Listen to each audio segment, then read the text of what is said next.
Well, welcome everyone. Thank you for joining us on what feels like a wintry November day. I am especially grateful to have this group of amazing women to talk about the challenges, truth, trust, and democracy, no small set of concerns. I'm Nancy Gibbs. I am a professor of practice here at the Kennedy School and direct the Shorenstein Center on Media, Politics, and Public Policy, where we are looking across as many different levers as we can to address the serial crises around truth and how you define it, and trust and how you rebuild it, and democracy and how you, all of which are directly relevant to the work that my panelists do. So starting Martha Minow, who's the 300th anniversary university professor. Not 300 years old. No, it's that title. At Harvard Law School, she's a former dean of the law school and an extraordinary voice and expert on human rights, on digital communication, on our information environment. Her most recent book, I want to get this right, Saving the News, Why the Constitution Calls for Government Action to Preserve Freedom of Speech. Again, all the relevant topics for today. And she's currently on the board of GBH, chairs the board of the MacArthur Foundation, and was on the board of CBS News. So touches all of the legal and media and human rights aspects of these issues that we're addressing. FCC Chairwoman Jessica Rosenworcel is particularly focused on the issue of accessibility to and affordability of our communications system. And we talked about how you think of your jurisdiction as the channels, the pipes, the roads by which people are able to access information, and making that more equitable, more affordable. COVID, of course, was such a vivid reminder that we cannot take for granted that, of course, everyone can do everything they need to do on the internet, whether that's their shopping or their homework or their job, because there are still large swaths of the country where high-speed internet is still not a reality. And you may recall the images we saw of people camped outside of a Starbucks or a library or someplace where they could possibly pick up a free Wi-Fi signal in order to get their homework or their work done. And we have not closed that digital divide, and that has been a major focus, but one among many of the challenges that we are facing. And Tracy Chou is an entrepreneur, a software engineer, and a leader in thinking about how to make tech more inclusive, more equitable, more, I would say, public interest oriented. She's the founder and CEO of Block Party, which builds tools for online safety and anti-harassment. And the latest is Privacy Party, which makes it easier to find and address privacy risks on social platforms. She formerly worked at Quora, at Pinterest, and at the US Digital Service. So again, I love the mix of disciplines and this mix of experiences that you all bring to this. And where I'd like to start, we were talking earlier about the foundational values of the media world that I came out of, where, and the FCC had a very important role to play in articulating and enforcing those values, whether around public television and decency and what Sesame Street was able to do because of the protection of public interest values in the decision of who gets broadcast licenses. And because you had control over, the agency had that control, the ability to exert real influence over the public interest aspect of our information environment was a very real thing. Those values don't necessarily transfer very easily to an age when we are all internet all the time, and that broadcast spectrum is fading into our rear view along with much of what we think of as traditional legacy media. And so I'd be eager for you to talk about how you think about the application of public interest values now to your role and what tools you have to make sure that we still have a public square that people can not only access but can trust. All right. Well, thank you for having me here today and starting somewhere deep in a conversation about information and democracy. Not necessarily light, but deep. I think you characterized the Federal Communications Commission well. And frankly, there's a lot about the history of the Federal Communications Commission that aligns with the history of media and information in this country. If you think about the phone system and the choices we made, let's make sure we reach everyone everywhere so we can share facts, so we can converse and do that not just in our community, but across the country. Those were policy choices we made to support a network that reached all of us. When we had radio stations and later television stations, we decided that if we would give those licenses out, but we would expect something in return. You would have to serve your community. You'd have to make sure that candidates for public office had access to those airwaves. You'd also have to make sure that you had some programming over time that helped enrich young people who might sit before the screen for hours. And so we added this public framework to all of these technologies. And later, when we developed cable systems, we had public educational and governmental channels. Some of the capacity was reserved for community, so your town hall would have a place to broadcast its meaning. This was important for community, for democracy, and it was a public interest value we applied to the next big set of communications. I think what strikes me most in the internet era is we've gone to a world that feels infinite, but has fewer of these guardrails and values associated with them. And I think that evidence of this right now is just in how much activity we're starting to see in our courts and in state legislatures and in legislation that gets introduced but not passed in Washington.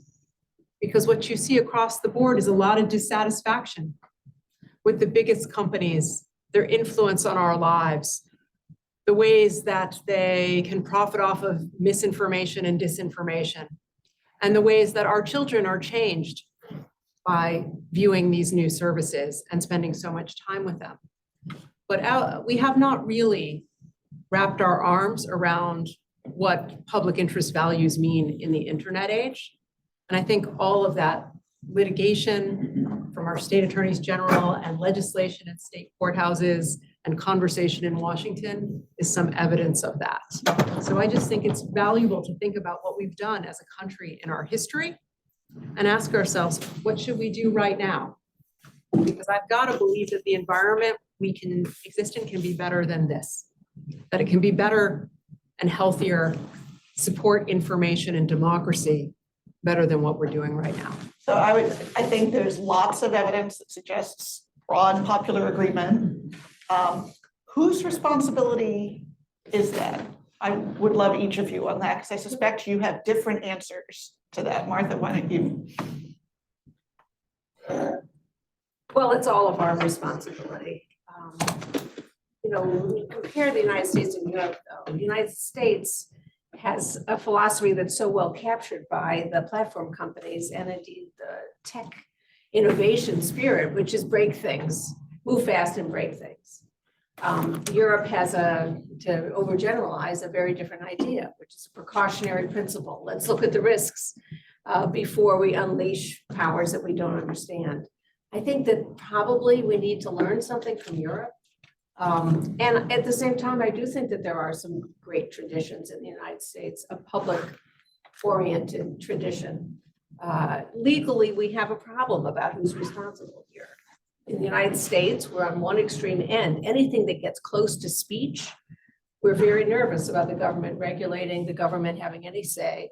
And the fact is, we now have court decisions treating anything on the internet as speech, including code itself. If that position holds, then the highest level of deference to the private sector is accorded regardless of the decisions that are being made. I think that we've gone down the wrong road. I think it's not necessary under our constitution. And again, other countries have a different approach. I think that inside of government, we are confused because we have many different agencies with different pieces of this puzzle.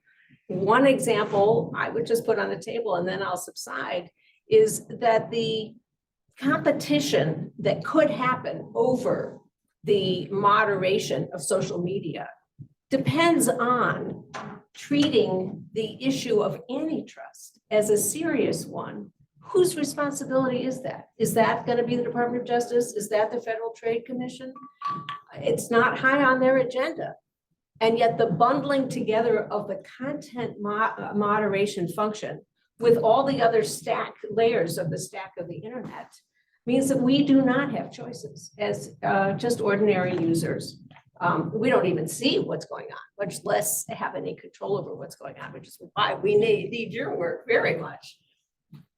So Tracy, because you've worked both from inside and outside the government, and it feels like with things like Block Party, you have been trying to empower consumers to have some protection, some control, that absent any kind of responsibility from the platforms. How do you think about whose responsibilities this are and where the levers are?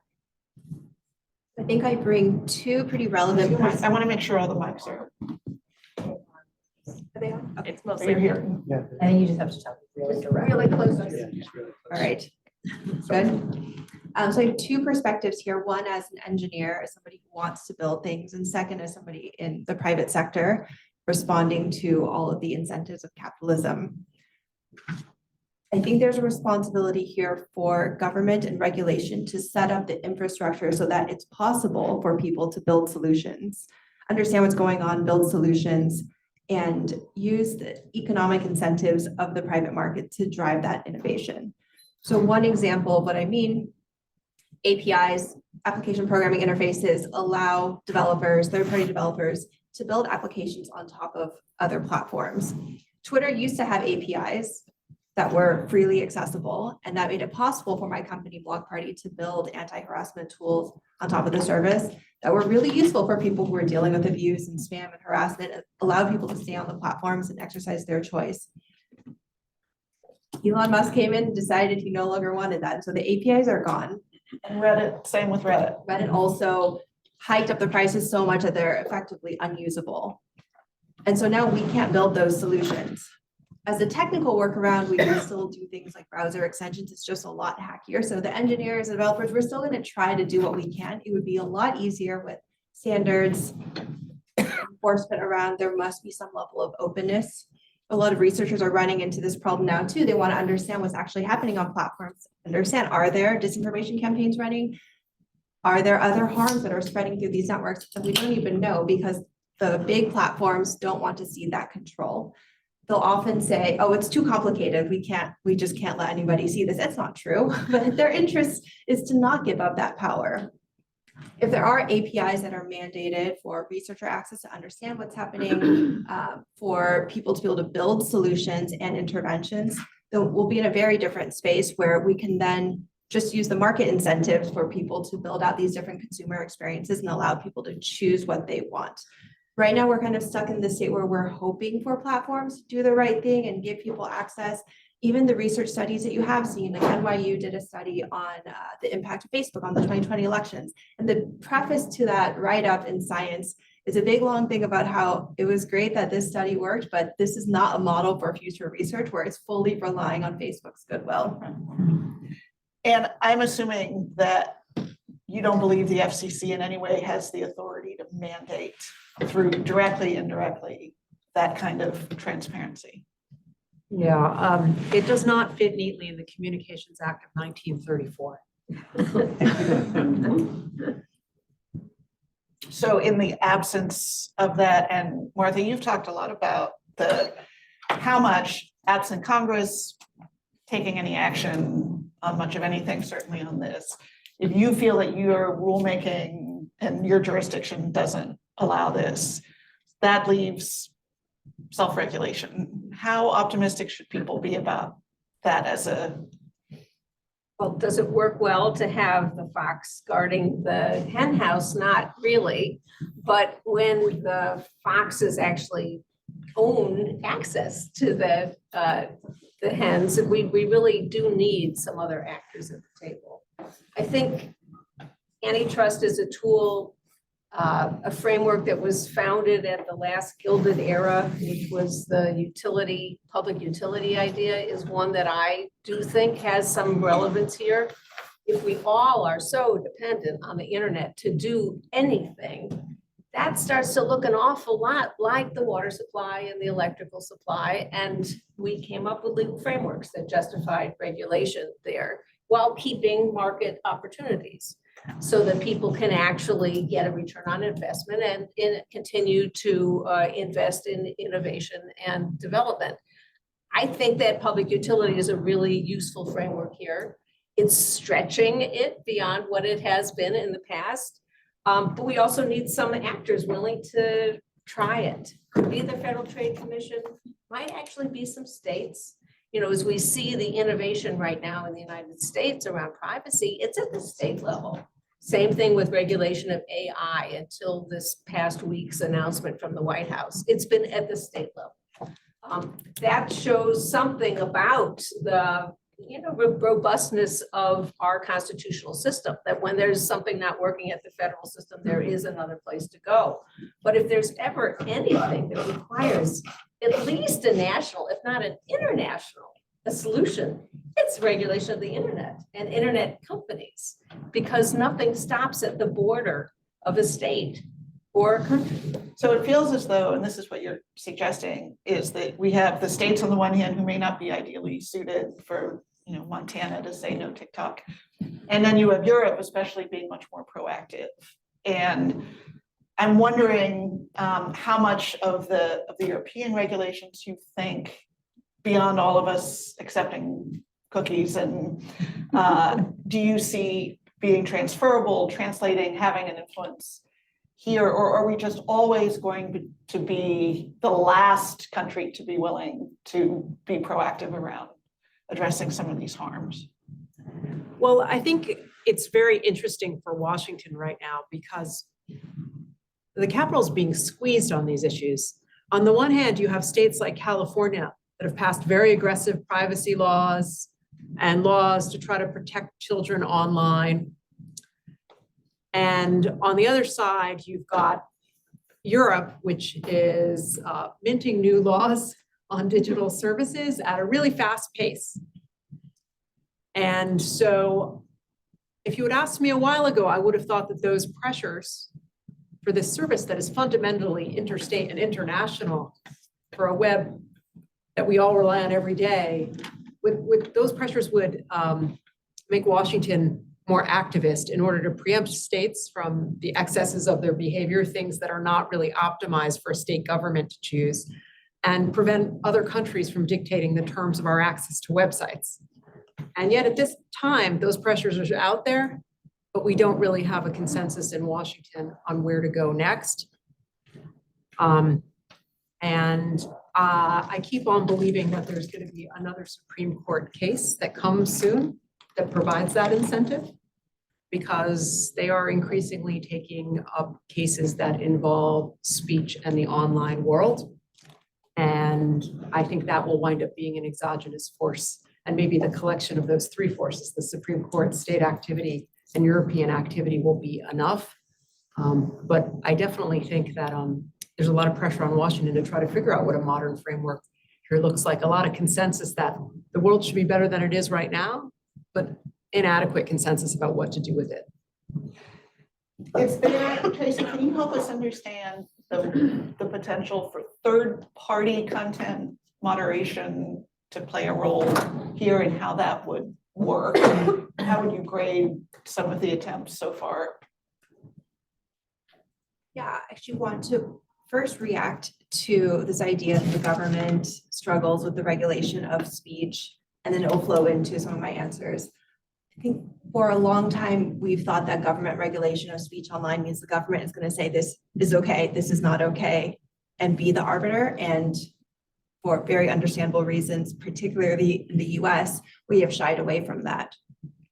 But it's not just the option of the government decides what is okay or not okay, or the platforms decide what is okay or not okay. There is that option of third parties. Somebody else can be the one to decide. It could be the individual users. It could be individual users subscribing to a feed that's moderated by somebody else. You could imagine Disney runs a feed and has their own algorithm with their own inputs for what is child friendly, and you can subscribe to the Disney feed. So you no longer have to subscribe to what Facebook is pushing or Instagram is pushing. You can have a whole marketplace of other people who are creating their own experiences. What we were doing with Block Party is allowing people to choose what they wanted to see or not see. And it could be at the level of granularity of, I don't want to see people with fewer than 100 followers in my mentions, or people who haven't set photos. Like, they're probably spammers. I don't really care. I just don't want to see their content in my feed. And that's not something you would say that the platforms should filter out. You shouldn't filter out all new users. And the government should not be in this space of saying that somebody who's calling you ugly online should not be allowed to be there. But pushing more control to other parties gives us a lot more options. I still want to point out there is a responsibility for content moderation that lies with platforms. There are some things that have to happen with the platforms themselves as a central authority. So there are some types of content that they are legally required to take down, like terrorist recruitment, child sexual abuse materials. And there's other stuff that they just want to take down, like spam, because if spam overruns your site, then nobody wants to use it. For questions of disinformation or things that are very coordinated and can only be seen at the network level, there's also still more responsibility with the platforms. However, there's a big gray area of other stuff that individual users or different communities may care about differently. So in a certain community, certain words may be okay to use and in others maybe not. There shouldn't be a single standard that's applied around the entire world or even an entire country. Different communities should be able to choose that, in my opinion. And that is much more feasible if there are third-party developers that can actually build solutions on top of APIs. Again, I mean, there's so much, I feel, faith put in transparency, and I feel like that is often misplaced around that it's about the algorithms as opposed to the APIs, and that what you're saying is not about anything the government is going to be doing. It's about these tools that would actually be very empowering for consumers. I would say there's two pieces to this. There's the transparency and being able to observe what's happening. So when people talk about algorithmic transparency, I roll just a little bit, because knowing what the coefficients are and what the variables that are getting plugged into your models is not actually that useful.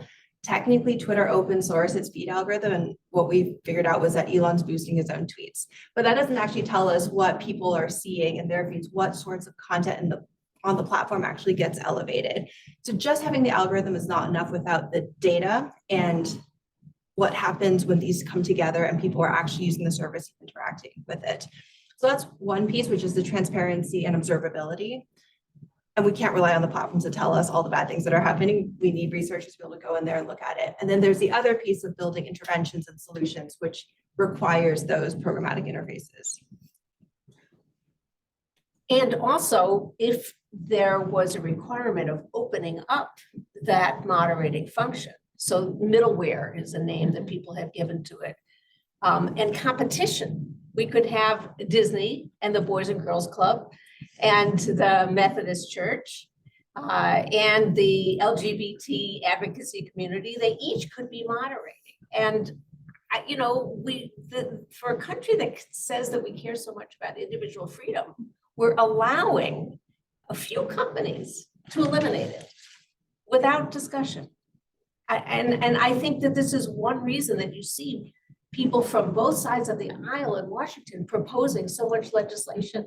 I mean, it's into the dozens each year. Everybody thinks there's something wrong. Yes, they don't agree on what the solution is, but that's a pretty good thermometer about we need to do something. And I think it's going to be a public-private solution, and it's probably going to require some kind of limitation on the power of some very large companies to occupy the whole range of the stack. that has to be opened up so that there are more players. And the players that can include for-profit players that are smaller, that can compete, but also nonprofits. You know, I personally think that we should be exploring the possibility of a public internet as a rival. The same way that public television, you know, elevated the standards, you know, demonstrated that Sesame Street actually had a market. Sesame Street is now on commercial television, commercial media, just demonstrating, breaking through the assumption, the narrow perspective of the first movers or the first successful movers. Well, you know, that's a different kind of government action. It's not necessarily breaking up the big companies, but making a lane that's open for another kind of communication. That, I'd love to come back to that idea because, of course, public media, as we traditionally think about it, was very much something that the FCC was a driver of. What prevents you from being a driver of the 21st century's necessary version of that? If it was traditional public media in the 20th century, it would be a public internet, and surely in the 21st century. Yeah, well, we have a lot of history to share and a lot of models from that history. But what we don't have with this new era is the same legal and technical basis for action. Because when we had television stations that relied on public airwaves, that spectrum was a legal and technical hook for action. Spectrum's not infinite. We had to give out licenses. Those licenses were exclusive and there were conditions associated with it. We can use that as a tool, but in this world of the digital age, we've gone from finite and knowable to infinite. And those same legal tools are not available or certainly aren't contemplated in the law today. I think that that is a big challenge, but we have to sit here and say, are we sacrificing all of our values at the altar of that? Because when you look at the history of the development of technologies, this way we kind of put a public frame on everything is really valuable. We even continue to do it today. You don't see it, but you know, we set aside spectrum for commercial licenses so everyone's phones here work. But we also set aside airwaves for unlicensed access. So we have public access to the airwaves to make technologies and innovation work and to have free access to the internet. It's this continuous idea that as we develop new technology models, we try to bring some of these public spirited values along. It's less present in the world of the internet than any technology that preceded it. Why did you decide to make net neutrality such a centerpiece? All right, well, I felt that's like we were sort of done with net neutrality, and then it's like, of all these things we're talking about, and of all the places where you could put your energy, why was that? Did you decide that should be the priority? Well, first things first, I support net neutrality because I think our broadband providers, who are our gateways to the internet, should not block websites, slow down services, or censor content online. And many of us don't have a lot of choices of broadband providers, so making that table stakes is smart. But I ultimately think the conversation about net neutrality is narrow. The broader conversation to have is, by virtue of bringing back net neutrality, what we are doing is saying that the Federal Communications Commission should have oversight over broadband. And the reason that's important is we just got out of this pandemic where life moved online. Broadband is now essential. There's nobody here who would move to a house without electricity or broadband or plumbing. We all need internet access to thrive in the 21st century. The last administration chose to retreat and suggested that the FCC should have no role over broadband oversight. And with the effort to put back in place net neutrality, we are also making an effort to say that broadband oversight is essential because everybody needs it. The public deserves to have a cop on the beat. And that this technology also has extraordinary implications for our national security and public safety. And we need somebody who's mindful of that rather than just assuming that in every environment, the market takes care of it on its own. I mean, I guess that one reason I wonder is whether your assertion of that authority potentially opens a door for asserting other authority that would be relevant to some of the challenges we're talking about. I guess that when I think about the Federal Communications Commission and the authorities we have, it's always based on the network. It's the facility that delivers the bits. It is the airwaves that transmit a conversation or data. It is not, in fact, usually the data that rides on top of it. So that would be an extension of our authority beyond what I think our statute would permit. But I still think that all of these gateways to the online world, we have to be smart and thoughtful about them and make sure we apply our values to them. One of the things that we spend a lot of time thinking about at Shorenstein and that Martha has been a real leader on when we talk about truth and trust and democracy has to do with local information and local news. And so, you know, Steve Waldman wrote the report for the FCC about critical information. And I think it's important to remember that news for many people is something of a luxury good. Only a quarter of people in this country have ever paid in any way for news. And now it may be down to like 16%. People don't think it's something they should have to pay for. But critical information, like how do I get a job? How do I get a COVID vaccine? What roads are closed? Is our water supply contaminated? Like literally critical to, you know, health, success in communities. It feels like something that the government really does have a responsibility to make available. And if it isn't, that is more than just like a market failure. So I'm curious about how you think about, in this environment when 2 newspapers are closing every week, how you think about the government's responsibility in making sure that critical information is available. So we're looking at a landscape that has changed so dramatically in the last 15 years. I think Pan America, they did this study where they said something like 1,800 newspapers had closed in the last decade and a half, creating news deserts.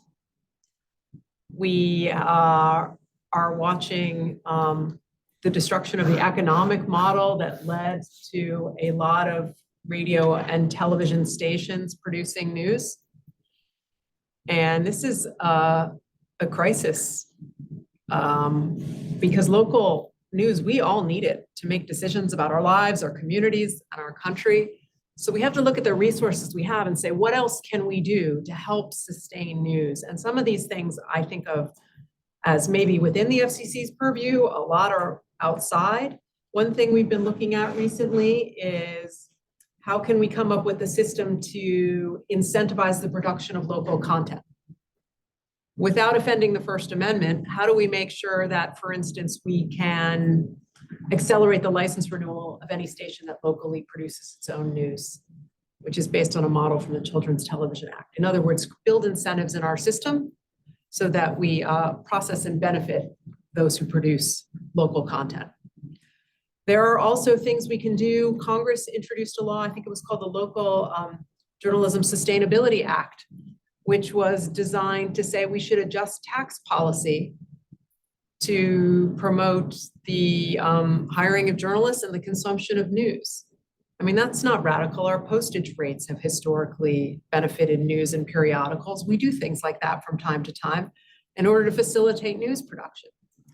I also think we have to look more seriously at nonprofit models, like what the Salt Lake City Tribune is doing, to see how viable those are for our community. So it's not as if it's something where there's a single solution, but I think all of us who care about the future of news and information and democracy have to be looking for each of these small incremental changes we can make to incentivize more news production and build a bigger market for local news in particular. So Martha, you've thought about this so much. Well, you put very well why local news is so important. I just would add that there's only one private industry that's mentioned in the United States Constitution, and it is the press. And it is one of the presuppositions of the United States Constitution that there will be a press. And at the rate we are going, we will not have a press. We certainly will not have local news. And, you know, Justice Frankfurter once said, the Constitution is not a suicide pact. If we have designed our rules in a way that we can't sustain the preconditions for our form of government, that's suicide. So I think it's a wake-up call. I do agree, there's no magic bullet here. The Washington Post and the New York Times and the Wall Street Journal can succeed because they have a national market. Local markets, you know, the whole ad-supported news business has been blown out of the water with the combination of the internet, Craigslist, and also the migration of ads just generally to platform-supported activities that are not really devoted to news at all. And then you add to it the posting by users of content that was developed for a news enterprise without any payment back. And that's the disruption of the virtuous circle through which media operations in the past used to invest in news.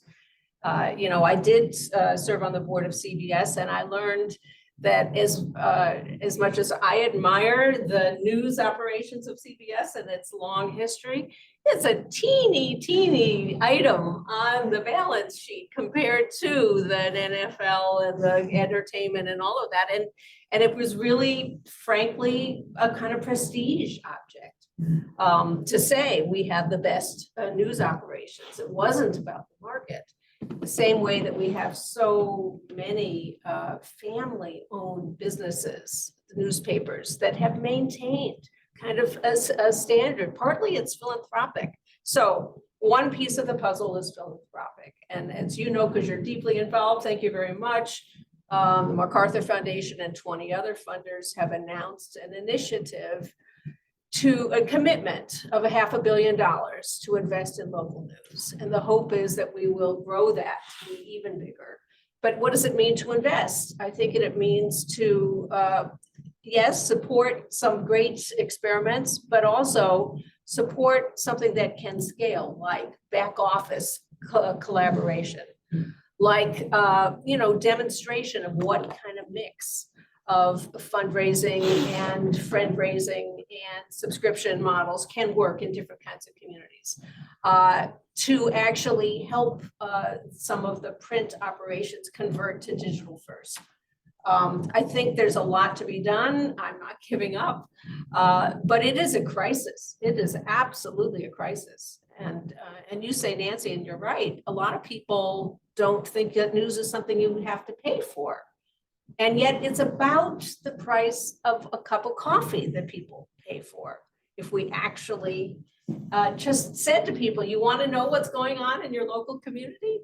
The research is so persuasive to me that when a community loses local news, corruption in the public sector goes up, corruption in the private sector goes up, and voting goes down. I think it's in all of our interest to invest in the precaution against those kinds of results. And yes, it's going to take public investment, private investment, sharing of knowledge. And there's some opportunity here to diversify voices, which had always been a problem in the history of media in this country. But, you know, when the framers actually made a commitment to protect the freedom of the press, they also made a commitment for there to be a post office. The very first Postal Service Act had the subsidy that the chair has described. They were inventive. We have to be inventive. I'm going to throw this open to questions, and Kevin is going to walk around with the mic. But so while you're thinking about what you want to ask, Tracy, you've been such a leader around the importance of bringing more voices, more perspectives into addressing these problems. Can you talk a little bit about where you see that opportunity and how that work is manifest in progress that we might not be as aware of as we should be? Sure. Diversity in tech is a big topic. I'll try to be succinct in summarizing. Coincidentally, it's just been 10 years since I wrote a blog post called Where Are the Numbers? Calling on the tech industry to release its data on diversity. At that time, 10 years ago, we had no idea what the tech workforce looked like because all the companies held the data internally. They did not want to confront this problem. After my blog post unexpectedly went viral, all the tech companies did release their data so we could see how bad it was. And we could also start to measure progress. And what we have seen over the last 10 years is that there has been some progress. Women's and underrepresented minorities representation in the tech workforce. It's gotten a little better amongst startup founders. It's gotten a little better amongst investors. It's gotten a little bit better for boards. So we're seeing representation increase, which is good. There's still a long way to go. And we've seen with the layoffs over the last year and change that oftentimes it's the more diverse folks who are getting cut. But the way this translates into the technologies that we're building are tech builders bring these different perspectives into what they're working on. So one example I like to share from Pinterest is they now have skin tone, hair type, search. They have AI models to detect body type, and so they can show diversity of body type in search results as well. So there are ways to make the products themselves more inclusive and representative. With increased funding of people from different backgrounds as startup founders, we can also address more of these problems that we ourselves feel. I feel very fortunate to be able to work on Block Party out of lived experience of dealing with online abuse and harassment, having to deal with stalkers. And so I know why these protections are important, what types of things I need to keep private, and I can feed that directly into the products we're making. And this is true of many other founders as well who are solving their own pain points. So the fact that we're starting to see more representation in the tech industry is very good. What I'm a little bit worried about still, though, is the acceleration of harms that have happened on social media platforms and with AI. Sometimes these things just move a lot faster than the human side of things. And so abuse, it's hard to know exactly, but I think it increased over the last 10 years. We saw Gamergate a couple of years after all the diversity reports started coming out. During the pandemic, as everybody moved online, there was increased harassment towards women and minorities in online spaces, which were the only spaces we really had for a while, but the harassment towards women and minorities was getting worse. I'm concerned about generative AI feeding into distrust online and being weaponized, for example, in creating deepfake porn that's going to attack women. So the harms are also moving very, very quickly. I'm not sure where it all nets out. I think I'm still slightly negative on our ability to address the harms right now because of the speed of technology moving. But that being said, we need to keep pushing for more diversity in these spaces. The chairwoman was speaking earlier about having a diverse leadership team at the FCC and herself being a woman, and just seeing different problems and different ways to address problems that people who don't come from these different experiences are going to have. And that's the reason I ask, is it feels like so many of the harms that we have been tracking over time disproportionately affect marginalized communities, affect women, affect communities of color, and yet they had, in many cases, the least opportunity to be part of driving the solution. I think those are very much linked because they're not in the tech workforce, so they're not there to solve the problems. I think the fact that Twitter's early employees were very homogenous and mostly white male meant that they were less likely to understand the potential harms around abuse and harassment. Even if they knew that it might exist, they were less motivated to put in the safeguards and solve for those things because they didn't personally experience those problems. And so we kind of need to solve these questions of diversity and representation in the workforce and the harms that are happening on the platforms in lockstep. Yes, Kevin. This is a question for Madam Chair. I fully appreciate you don't have jurisdiction over the internet or streaming companies. But as I look at sort of the Public Broadcasting Act of 1967 and the protection of airwaves and public interest programming, the same way we're experiencing local news deserts, we're certainly seeing that the streamers are not buying content that is in the public interest, especially documentaries right now. Public television is underfunded. It only represents 1% of streaming, so it hasn't made its digital way. And I don't know what kind of investments we can procure for that as one like landing pad. But one idea or one question I have is what's going to happen to those spectrum licenses as linear television dies?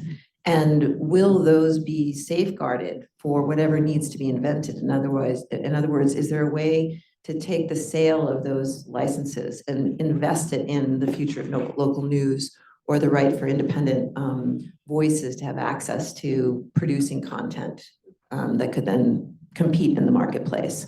That's one question. I have a second question about taxation of streaming. And is there a way that by states taxing or the federal government taxing streaming companies, which I think have reached the point of Chou capitalism, there's only 5 of these platforms, they have monopoly globally. Is there a way that those taxes could be set up as an innovation fund so that we can find other ways to compete and get more diverse and important public interest content? So first the spectrum license and then the taxation those are my 2 revenue ideas. I'll say something about the taxation. I totally agree with you, and there's certainly no legal impediment, and I actually think there's no political impediment. And it could be set up very clearly as a tax that's keyed to the amount of data that's collected, or to the market capitalization of the companies. Exactly. So I think that's a really good idea, and it could actually be a set aside fund, not to pay off the debt of the country, but instead to support innovation and support local news. And I think that's a great idea. And there's a Nobel Prize winning economist who supports the idea. This is out there. It seems to have bipartisan support. We just have to break the logjam in Congress. Creative spectrum policy. It's really important. So I appreciate that you just brought that up. The licenses that, for instance, our broadcasters use are pretty valuable. It's largely 700 megahertz spectrum, which propagates very far. And the first generation of smartphones use some of those airwaves to help us all stay in touch. So there's a value proposition in those airwaves that's real. I want to be careful, though, about not announcing the death of linear television before too early, because in a world where we've lost so many newspapers, that's actually become the epicenter of local news. And so I actually want to see if we can strengthen some of those stations in the near term, because I don't think if they walk off the stage, we have a lot else going on. So I want to start from the proposition that we want them to be as strong as possible for as long as possible. And we should look for what tools we have to ensure that that continues to be true, particularly in some of those Nielsen markets that no longer have local newspapers. That being said, we are regularly in the business of repurposing airwaves, where we over allocated a certain amount for weather monitoring or over allocated a certain amount for defense equipment. And then when we can repurpose them, my agency can move those old uses out, take those airwaves, auction them off for commercial actors to use for wireless service, and we raise billions of dollars. To give you a sense of how much we've raised in the last 30 years, I think it's $233 billion. Not a lot of government agencies raise money like that. Mm-hmm. So the question is, if we do have those opportunities going forward, to what extent can we put them to public interest use? Because we're using public airwaves. What's a public interest? Now, I definitely see a lot of opportunities there when you talk about journalism. And in fact, there's something similar that was done, I think, in the state of New Jersey, where they chose to get rid of at least one public television station and use that revenue then for a journalism fund. But I would caution that there's not uniform consensus that that's a good way for the government to act. There are certain people who come in and say, we're the government to create some funds like that. We have to be really careful because the government might dole it out in ways that it only goes to operators who favor the government or favor particular government actors. So I think there's the kernel of something really interesting here. But we both want to make sure stations can thrive and offer local news before we get to that point. And if we do get to that point, we have to be really thoughtful about how to do it in a way that is reasonably protected from the First Amendment and some critics. So one small thought, I mean, even print journalism, even newspapers, there's a market for them. There's a reason that private equity companies are buying them up, because they get a return and then they strip mine them so that they die. But there is, even as the graying population, is not going to be around for many more decades. It's still a few more decades. And that is the readership, and that is the viewership of linear television. So I think it's a small window, but it's a window that the government has where there is a profitability. And the question is how to structure the guardrails so it doesn't get accelerated in its death.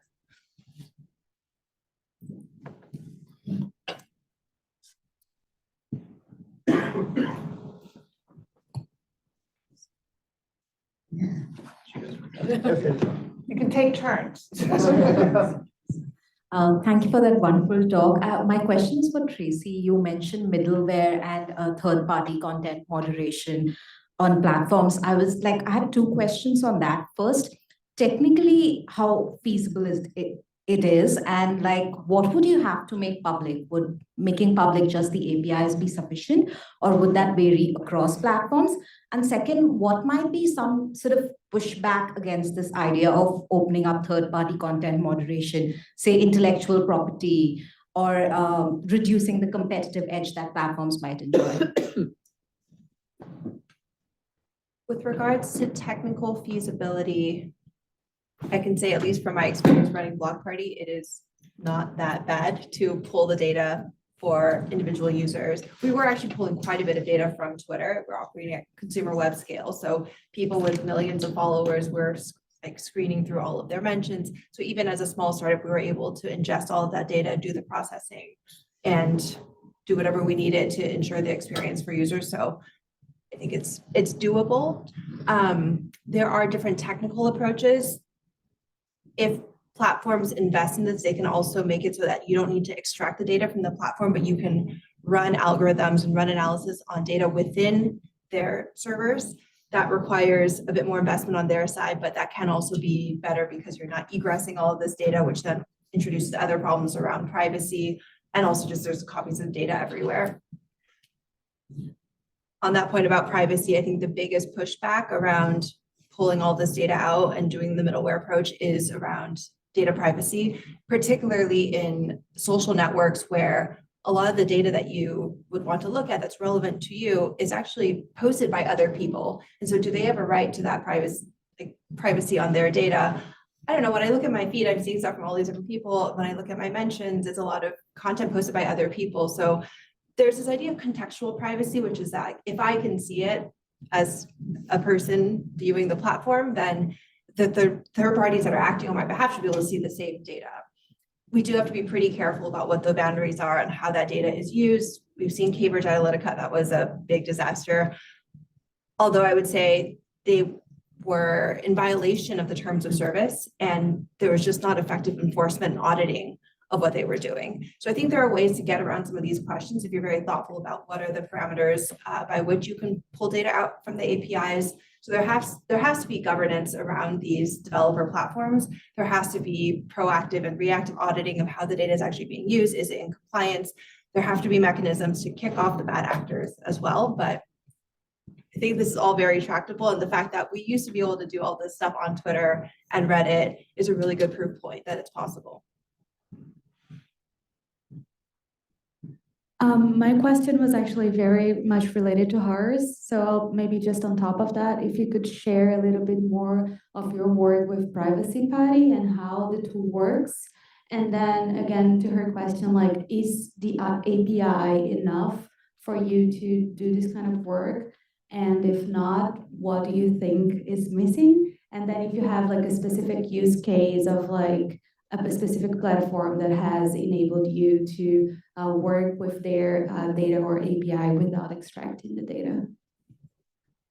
So Privacy Party is a browser extension that goes onto the different platforms, so Facebook, Twitter, LinkedIn, Venmo, and helps you to lock down your settings in an automated way. We have these recommendations that say, don't share all of your photos, don't share all of your transactions on Venmo. And what we can do then is go automate flipping all those settings, which people know that they're too lazy to, partly because the platforms design things in such a way that it's not very user-friendly. They make it very easy to do other things, but not this. The way that we've been able to do this is scripting over the browser because we don't have API access. So this is what we have to do when the platforms are not supportive of what we're trying to do for end users. We are doing what we can as close to the user in their browser. This means that we also don't have to ask for their credentials. We just run in their environment that already has everything set up. It is very challenging because we're looking literally at text in the pages to identify buttons and drop down menus and select things. And it's very fragile. Facebook is changing their UI all the time. They're running A/B tests all the time. Things look different in different countries.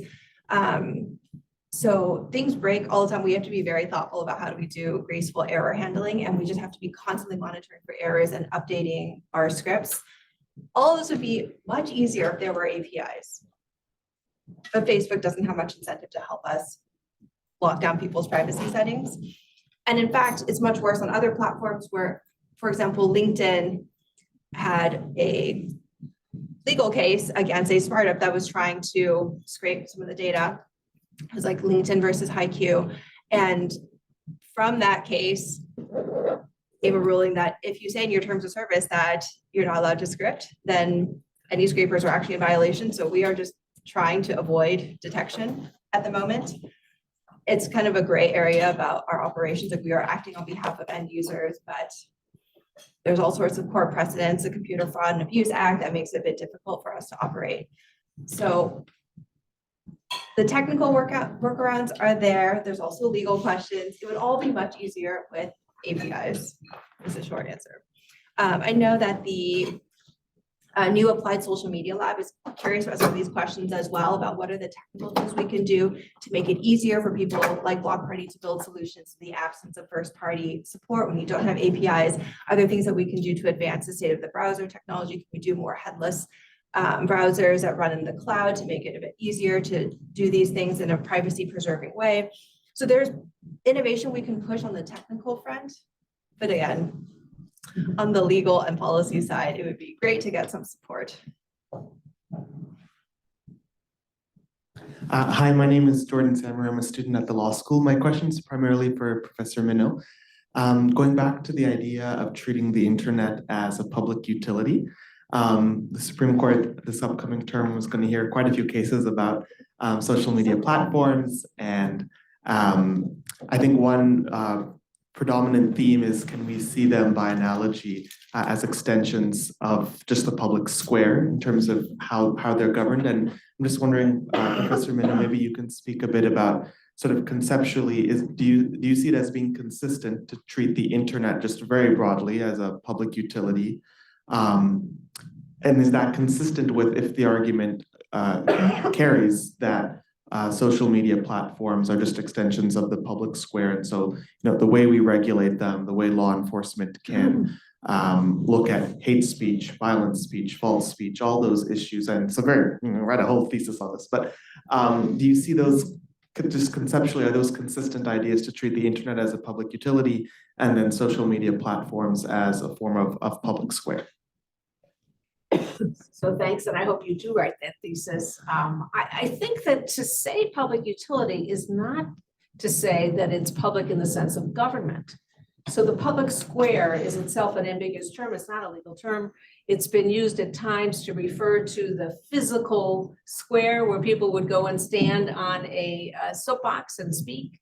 Those were parks that actually were owned by the public.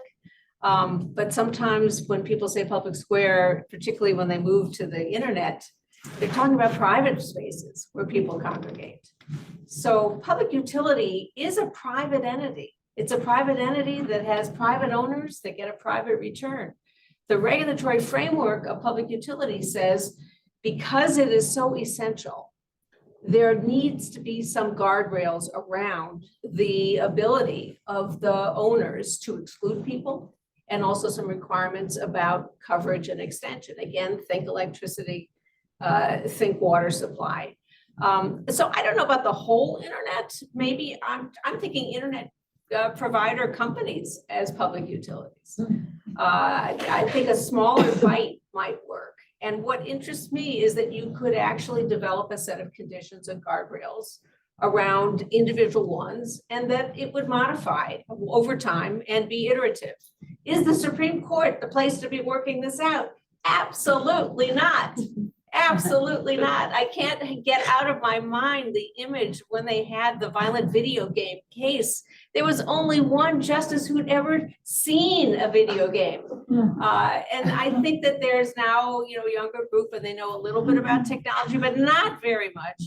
And they do not operate the way that an agency would, or a commission would, or a legislature would, taking in viewpoints from a lot of different people, being interested in facts, coming up with frameworks that allow for sandboxes and experimentation. It's not what they do. They come up with yes, no answers, period, the end. We had the arguments this week about whether individuals who have elected office can ban someone from their social media platform. The questions were somewhat intelligent from the bench. Do I have any confidence they're going to come up with a reasonable answer? No, I do not. And these are easier than the ones that are coming up later in the term. So I hope that they continue to say, this is not for us, and just stay out of the matter and allow experimentation in other places. If that's the case, is it time that we actually decide whether, make these companies decide whether they're transformers or they're publishers? Because I think you could regulate, or you could make decisions if you're the Supreme Court, if the platforms were being deemed as publishers, there'd be laws that would adhere to publishing versus Section 230. I mean, where are we in the kind of transformer or superhighway versus platform versus publisher distinction? Or is that just mired in even more bureaucracy? I mean, getting clarity on either one of those, or making them choose, or making them subdivide, portions of their business if they're publishing platforms, does that help? Or the process of reasoning by analogy that so dominates judicial decision-making is the process that gets us a decision that treats a mobile home as falling between the two possibilities of a car versus a home with regard to expectations of privacy. I don't know if that's the best process to be thinking about things. It is true, you could shoehorn into Section 230 the role of a platform and say, well, they are doing some editing. Maybe it's like a publisher, but maybe it's more like a bookstore. And, there are a lot of people trying to do that, but rather than do the shoehorning, let's just go back to basics and say, what are the goals? What are the risks? How should it be addressed? thank you.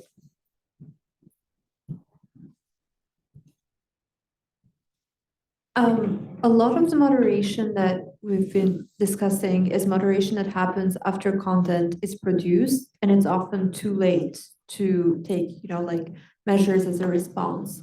I'm wondering what kind of mitigative measures and potentially some measures that can be implemented through design can online platforms implement in order to respond to either harassment or different kinds of harms that usually fall into the trust and safety scope of their teams to respond to.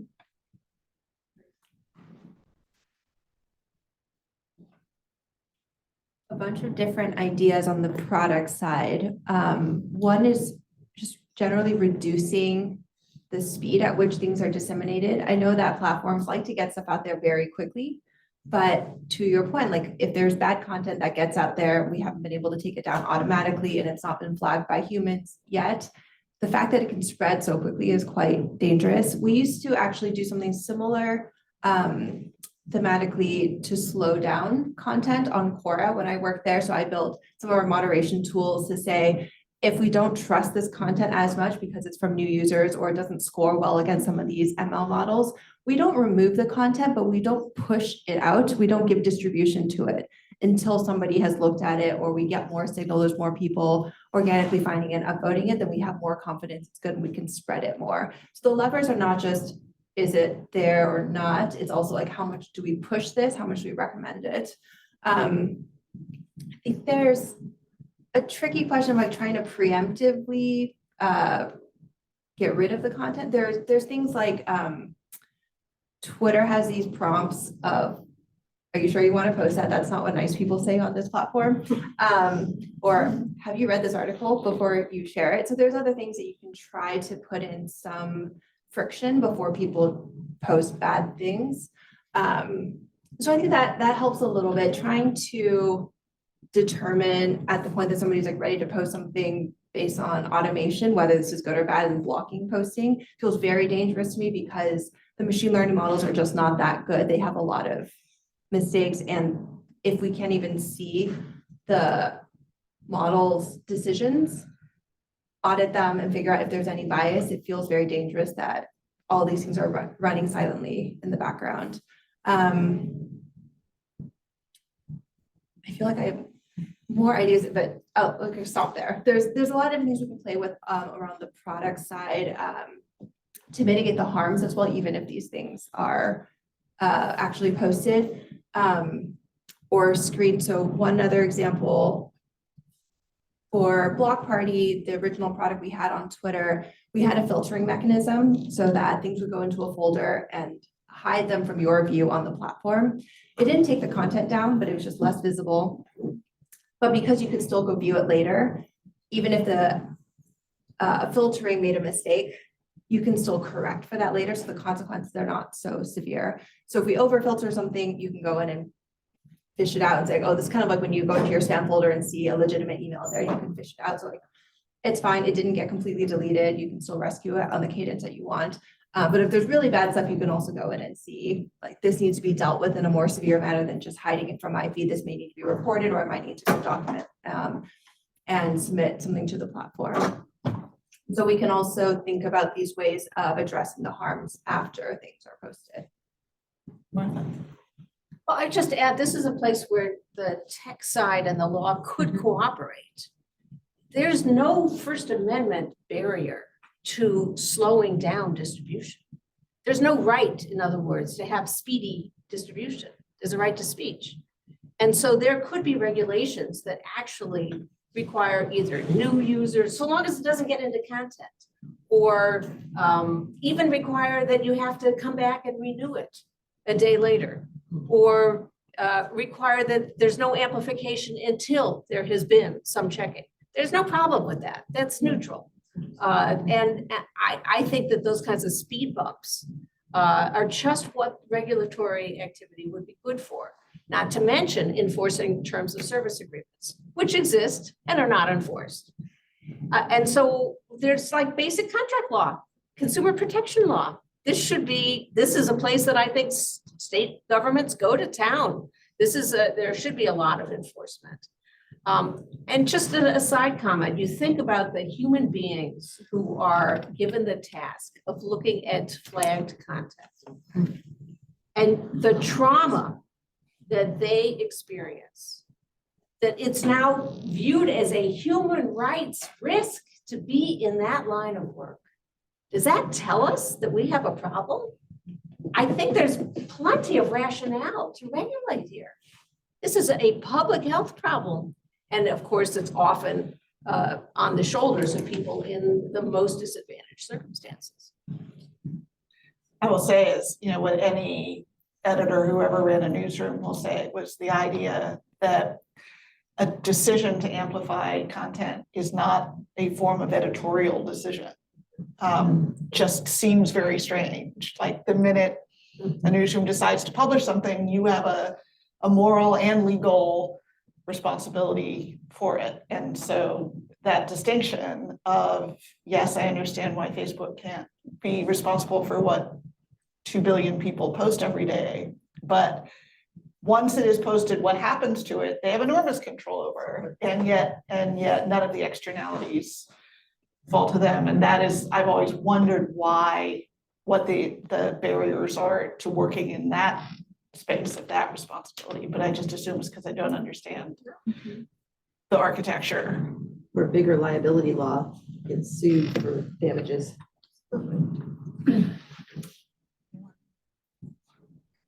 All right. So we've been talking a lot about the value actually of API access. And in our earlier conversation, we talked about, it's not ultimately the jurisdiction of the FCC. The FTC is not ultimately the jurisdiction there. Maybe Congress, the executive branch has like a limited amount, or, given the new executive order, there's a limited amount of power there. So then who can force these companies to provide API access, because it's certainly not in their interest, at least now, to do it. So what's the call to action? Who should be doing things?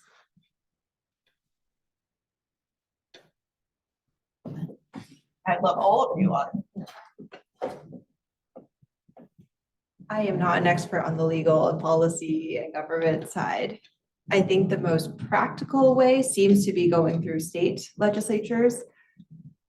That's how the CCPA in California got through and now have better privacy protections because of that. So from a very practical perspective of we want to see this soon, it's probably through states.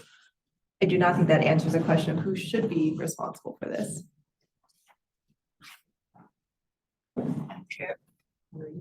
Oh, great. I think that I can't answer the should question either, but the who could.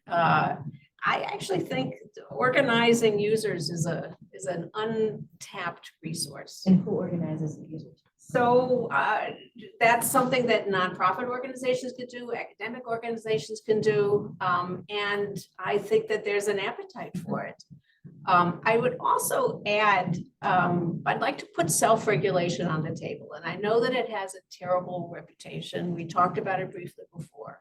But if there were enough reputational benefits to be able to compete for having this certification, and let's start with something like API access. It sounds pretty good and neutral, and we are, good players. So we provide API access, and therefore we get this housekeeping seal of approval. And then next, we have made a commitment to a set of shared standards around minimum age or other kind of child protection activity. We get another seal of approval. And you could imagine this can't be the government that does it, that sets what those standards are, but you could get the leaders in the relevant industry to identify, as the motion picture industry did in the past, as the alcohol beverage industry does, to say these are our standards, and it's in our interest to be able to say we subscribe to these standards. And then you create this ecosystem. If you have users, consumers who are able to, vote with their feet, to make demands, even go into a shareholders meeting, those are the levers that we have, and they should be used. I have a question to follow up on that, Martha. I think the challenge with a lot of the social media platforms is that they don't have competitors where you can easily move. So the voting with your feet thing is a lot harder. Like, if all my friends are on Instagram, I can't go to another platform that looks like Instagram. And I'm actually experiencing this right now because Twitter is falling apart. So now I'm on 4 different platforms that try to be Twitter, but it's not the same. And so that makes it a little bit harder to compel the platforms to move when there aren't real alternatives. Yeah, it's totally true. And Mastodon, I do not understand. So, no, you're absolutely right. But maybe there's a voting with your feet, like, we're not going to be on for a day. We're not going to be on for a week. Just different kinds of flex the muscle to show what happens. That would be good for shared mental health, apart from everything else. What do you think about the idea of data portability? I don't think in the near term it's wholly viable, but when you look at the Fediverse and the Mastodon model, or you think about Web 3.0, do you think that's viable? And I'll give you an example why I'm most intrigued about it. It wasn't that long ago that if you changed your mobile phone, you couldn't take your number with you. Right. You couldn't take it. It was not portable. It was impossible.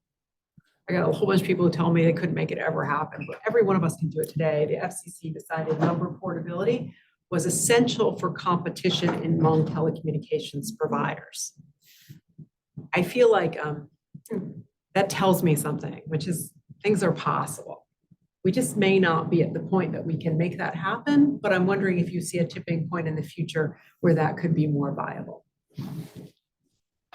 To directly answer the first question, data portability is important. Yes, I think if we could get data portability on the platforms, that would be phenomenal. I think we have to be precise in defining what that means, because here it's not just, oh, I can carry my handle. It's Right. that I want to be able to bring my followers with me. Right. And where are the followers? So then do you need to have APIs that allow cross communication? And do all those followers also Right, do exist they all on that platform? Yeah, so because of the networked effects there, where are people spending the time? It gets a lot harder.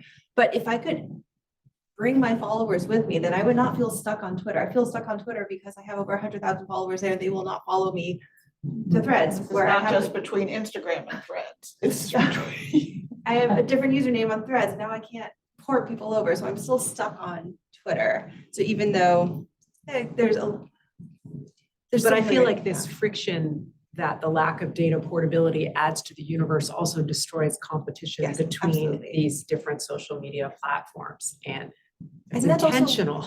That's why I think there's this increased appetite around the newsletters and platforms like Substack, where part of the pitch to writers is you can bring your subscriber list. You can always export it. So if you want to go somewhere else, you can actually have your subscriber list. Like that's what's So really that there's like a important. platform culture that's growing that might treat those things differently.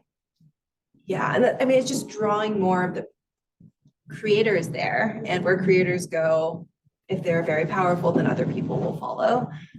What's different about that approach is you have an email list, and so you're still using Sure. email as a protocol to reach people, and it's quite different on the other platforms. But if there are a way to build connectivity between different platforms, and I think that's part of the pitch of Mastodon and the protocols, like Threads is claiming it will get Yeah. onto the So let me give you APIs. another example. We deal all the time in standards bodies. I don't recommend it. It's a lot of engineers in rooms with fluorescent lighting and no windows.